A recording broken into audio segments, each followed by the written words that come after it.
Assalamualaikum warahmatullahi wabarakatuh. Hello student, good morning. How are you today? Bagaimana kabar kalian hari ini? Insya Allah mudah-mudahan anak-anak semua dalam keadaan sehat walafiat ya. Amin ya robbal alamin. Baik anak-anak, hari ini kita bertemu lagi dengan pelajaran tematik. Untuk pertemuan kali ini kita masih di tematik 5G ya, dan masih di subtema 1. Untuk pertemuan kali ini kita akan mempelajari dari pembelajaran 5 dan 6. Sebelumnya silahkan kalian persiapkan terlebih dahulu buku paket tematik kalian dan juga alat tulisnya ya.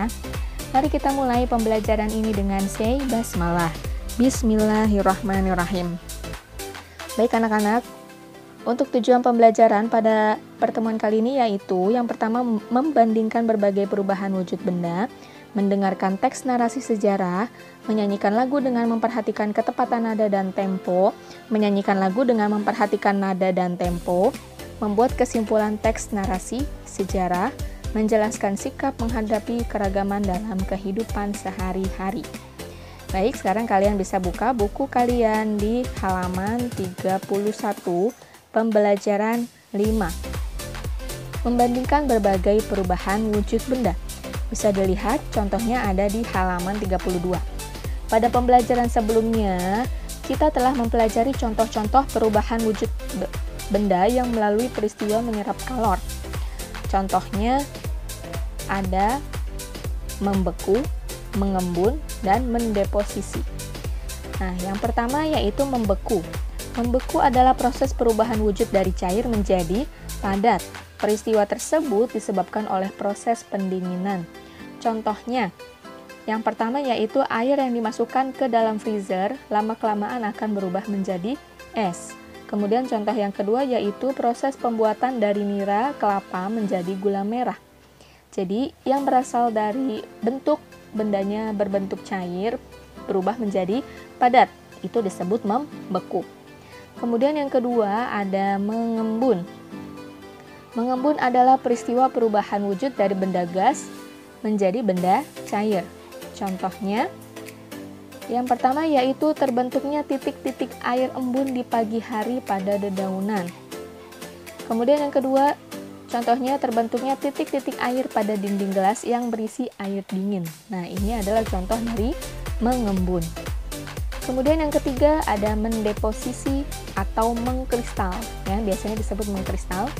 Adalah peristiwa perubahan wujud dari benda gas menjadi benda padat. Contohnya yaitu yang pertama proses pembentukan salju di awan dari uap air, dan yang kedua yaitu pembentukan kristal es di dedaunan pada musim dingin di negara subtropis. Negara subtropis itu negara yang memiliki 4 musim, ya. Yang salah satunya yaitu ada musim dingin atau musim salju. Oke, sekarang berikutnya halaman 33, mendengarkan teks narasi sejarah. Di sini ada teks bacaan, judulnya Trikoro Darmo. Organisasi Trikoro Darmo ini didirikan dengan tujuan untuk mempersatukan pelajar Indonesia. Organisasi ini didirikan pada tanggal 7 Maret 1915 di Gedung Stovia, Jakarta. Nah, pada video pembelajaran kali ini ada sebuah audio ya yang berisi tentang teks narasi sejarah. Silakan kalian simak dan dengarkan baik-baik ya. Peristiwa Bandung Lautan Api. Pada bulan Oktober tahun 1945, tentara sekutu memasuki kota Bandung. Ketika itu, para pejuang sedang melaksanakan pemindahan kekuasaan dan merebut senjata dari tentara Jepang. Namun, tentara sekutu mempunyai niat terselubung. Tujuan terselubung mereka adalah mengembalikan kekuasaan Belanda di Indonesia. Para pejuang yang tergabung dalam TKR, laskar-laskar, dan badan-badan pejuang mengadakan perlawanan terhadap tentara sekutu, sehingga terjadilah sebuah pertempuran. Pada tanggal 21 November tahun 1945, tentara sekutu mengeluarkan peringatan pertama agar bagian utara Kota Bandung dikosongkan oleh pihak Indonesia selambat-lambatnya pada tanggal 29 November 1945. Namun, peringatan itu tidak dihiraukan oleh para pejuang Indonesia. Sejak saat itu, sering terjadi bentrokan senjata dengan tentara sekutu.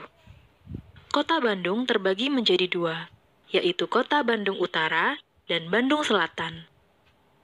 Oleh karena persenjataan yang tidak memadai, pasukan TKR dan para pejuang lainnya tidak dapat mempertahankan Bandung Utara. Akhirnya, Bandung Utara berhasil dikuasai oleh sekutu. Pada tanggal 23 Maret tahun 1946, tentara sekutu kembali mengeluarkan ultimatum kedua. Mereka menuntut agar semua masyarakat dan para pejuang TRI atau Tentara Republik Indonesia mengosongkan bagian selatan Kota Bandung. Demi pertimbangan politik dan keselamatan rakyat, akhirnya pemerintah Republik Indonesia memerintahkan TRI dan para pejuang lainnya untuk mundur dan mengosongkan Bandung Selatan.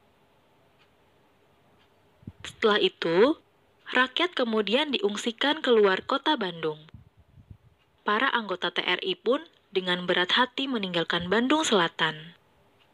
Sebelum ditinggalkan, Bandung Selatan dibumi hanguskan oleh para pejuang dan anggota TRI. Bumi hangus adalah memusnahkan dengan cara membakar semua barang dan bangunan agar tidak dapat dipakai lagi oleh musuh. Walaupun demikian, pertempuran terus berlanjut. Para anggota TRI dan pemuda kita menggunakan taktik perang gerilya. Peristiwa ini terjadi pada tanggal 23 Maret 1946 dan terkenal dengan sebutan Bandung Lautan Api. Dalam peristiwa tersebut, gugur pemuda pemberani bernama Muhammad Toha. Ia gugur sebagai bunga bangsa. Peristiwa Bandung Lautan Api menunjukkan semangat rela berkorban bangsa Indonesia untuk mempertahankan kemerdekaan. Para pejuang rela mengorbankan jiwa, raga, harta, dan benda untuk membela bangsa dan negara. Ya, jadi itu adalah teks narasi sejarah tentang Bandung Lautan Api. Baik anak-anak, sekarang kita lanjut ke halaman 34, yaitu menyanyikan lagu dengan memperhatikan ketepatan nada dan tempo. Di sini ada lagu Syukur, ciptaan H. Mutahar. Dan untuk di halaman berikutnya, halaman 37, itu nanti ada lagu juga ya, lagu wajib nasional berjudul Bagimu Negeri ciptaan Kusbini. Silahkan kalian dengarkan lagu Syukur dan Bagimu Negeri berikut ini. Dari yakin ku teguh, hati ikhlasku penuh akan karuniamu. Tanah air pusaka, indah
Oke anak-anak, sekarang kita lanjut ke halaman 38, yaitu membuat kesimpulan teks narasi sejarah. Apa itu kesimpulan? Kesimpulan adalah hasil akhir suatu bacaan. Kesimpulan dapat diperoleh dengan memahami isi bacaan secara keseluruhan. Nah, di sini ada teks yang berjudul Masa Penjajahan Jepang. Berakhirnya penjajahan Belanda dan masuknya Jepang di Indonesia awalnya disambut gembira oleh rakyat Indonesia. Namun, ternyata Jepang memanfaatkan rakyat Indonesia hanya untuk membantu Jepang dalam melawan sekutu. Untuk menarik simpati rakyat Indonesia, Jepang membentuk berbagai organisasi. Di antaranya yaitu yang pertama ada Putra atau Pusat Tenaga Rakyat. Organisasi ini dipimpin oleh Insinyur Soekarno, Dr. Andes Muhammad Hatta, Ki Hajar Dewantara, dan Kiai Haji Mas Mansur, atau biasa disebut dengan 4 serangkai. Tokoh tersebut memiliki alasan mengapa mereka mau bekerja sama dengan Jepang. Bagi Insinyur Soekarno dan teman-teman organisasi lainnya, berusaha dimanfaatkan sebagai tempat untuk mengobarkan semangat kemerdekaan Indonesia. Kegiatan Putra yang dianggap tidak memberikan manfaat bagi Jepang ini akhirnya membuat organisasi ini dibubarkan. Kemudian organisasi yang kedua ada Heiho atau Pembantu Prajurit. Tentara sekutu terus melakukan perlawanan terhadap Jepang. Dalam kondisi ini, tentara Jepang sangat membutuhkan bantuan rakyat Indonesia untuk menahan pergerakan sekutu. Jepang pun membentuk Heiho yang berisi pemuda-pemuda Indonesia untuk membantu prajurit Jepang.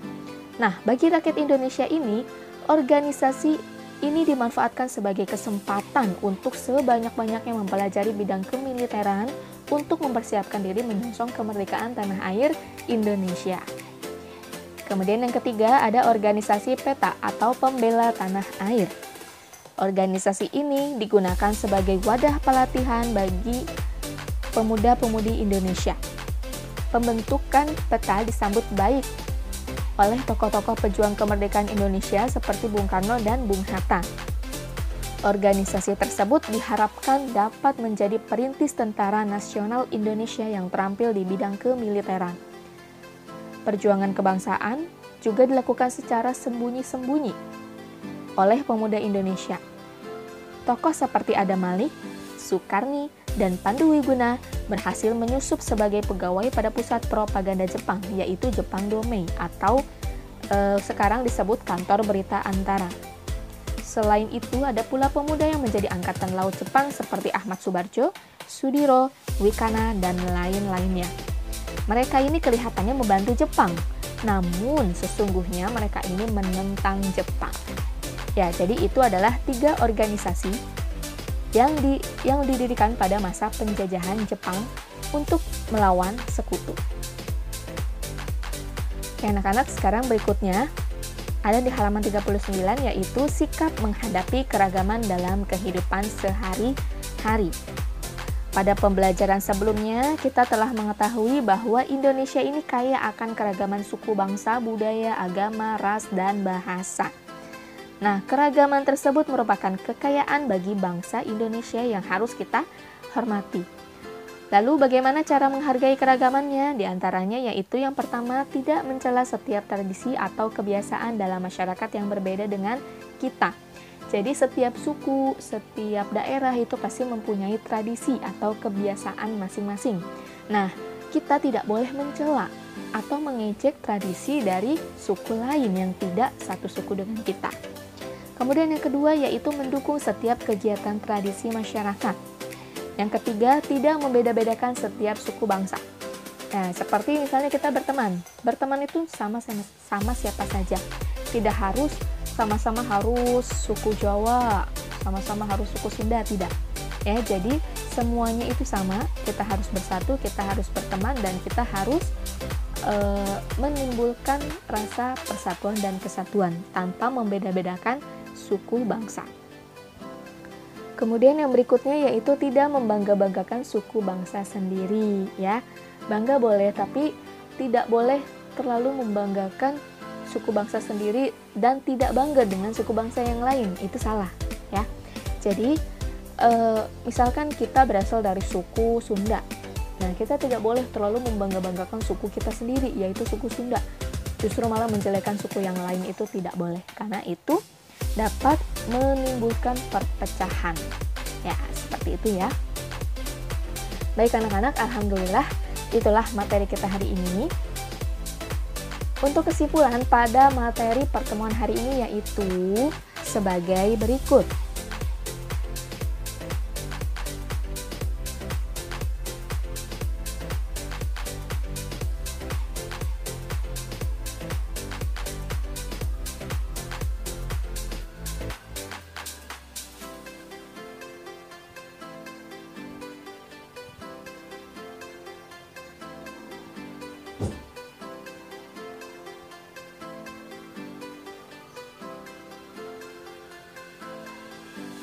Ya, jadi itulah kesimpulan dari materi kita hari ini ya.